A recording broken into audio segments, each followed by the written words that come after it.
नमस्ते। हमेशा खुश रहो बिटियाओं। माई सेल्फ जेवियन doctor S Bundela, faculty of education and methodology, Jyoti Vidyapeeth, women's university, Jaipur, Rajasthan. Programme BA B.Ed first sem and fifth sem. Course Elements of Public Administration and Public Administration, और session hierarchy second type. Students, this video is second. So in this video we will discuss related to type of hierarchy. As an important principle of administration, hierarchy has been emphasized by all the classic thinkers like Weber, Fayol, Gulick, Urwig, Monet and Rayleigh. Type of hierarchy scheme in detail. Pfiffner and Sherwood have described the following four types of hierarchy systems. First is job task based hierarchy. In this, the location of each employee is determined according to the task he performs. Individuals with more rights are considered higher according to the nature and specificity of the work in this system. The answer is like performing the most specific task is at the highest level of the top. There is a rule of equal pay for equal work. A person doing the same type of work is experienced, which increases efficiency. So, no time has to be spent in learning the work. Second type is rank based hierarchy. In this system of Padsopan, the position of individuals is determined not by their actions and responsibilities but by designation. This system helps towards the essence, salary and special rights of the person. For example, this method is adopted in the field of military. As the place of posting of military officers changes, their functions also change. Same position in the border and peace sides, their work varies. Next type is skill based hierarchy. This organization is formed on the basis of merit and efficiency. A person is appointed on the basis of how capable a person is in achieving a certain goal in a given time. The categorization of employees is based on merit and efficiency. For example, an industrial organization has research scientists at the top, productions engineers, management engineers, and several care specialists responsibilities respectively at lower levels. Next, fourth type is pay based hierarchy.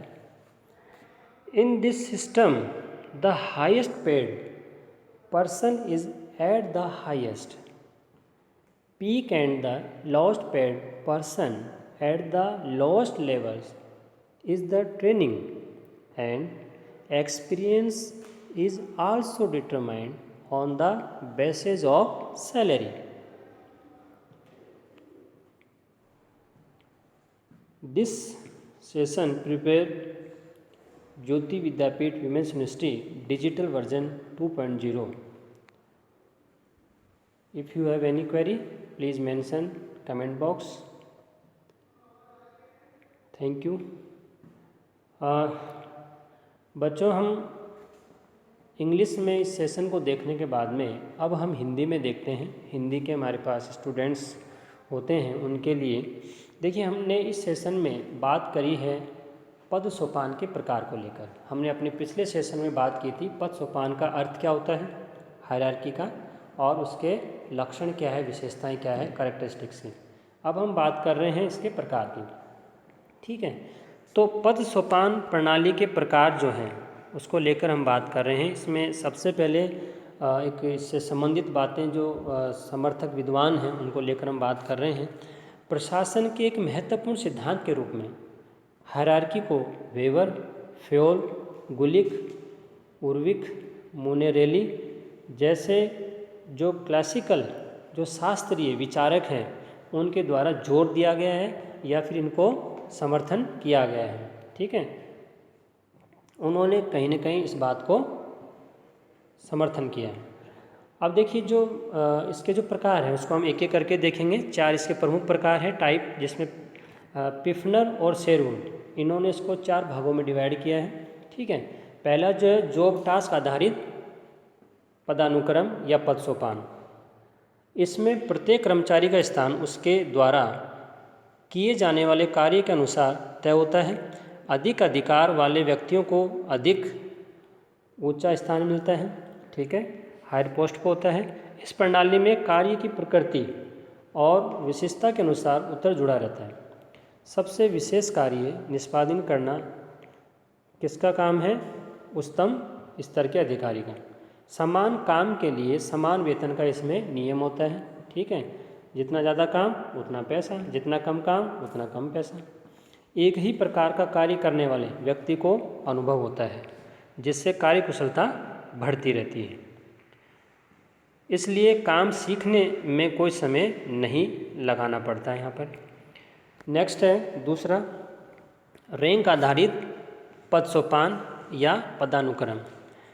पद सोपान की इस प्रणाली में व्यक्तियों की स्थिति उनके कार्यों और जिम्मेदारियों से नहीं बल्कि पद नाम के द्वारा तय की जाती है। मतलब वहाँ तो काम के हिसाब से, यहाँ पद के हिसाब से देखा जाता है, रैंक के हिसाब से देखा जाता है।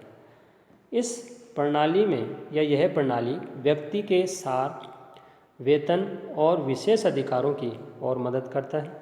उदाहरण के लिए इस पद्धति को सेना के क्षेत्र में अपनाया गया था। जो मिलिट्री है, जो सेना है, वहाँ उस एरिया से इस हमने वर्ड को लिया है, रैंक को, क्योंकि सैन्य अधिकारियों की पद स्थापना का स्थान बदलता रहता है, बदल जाता है।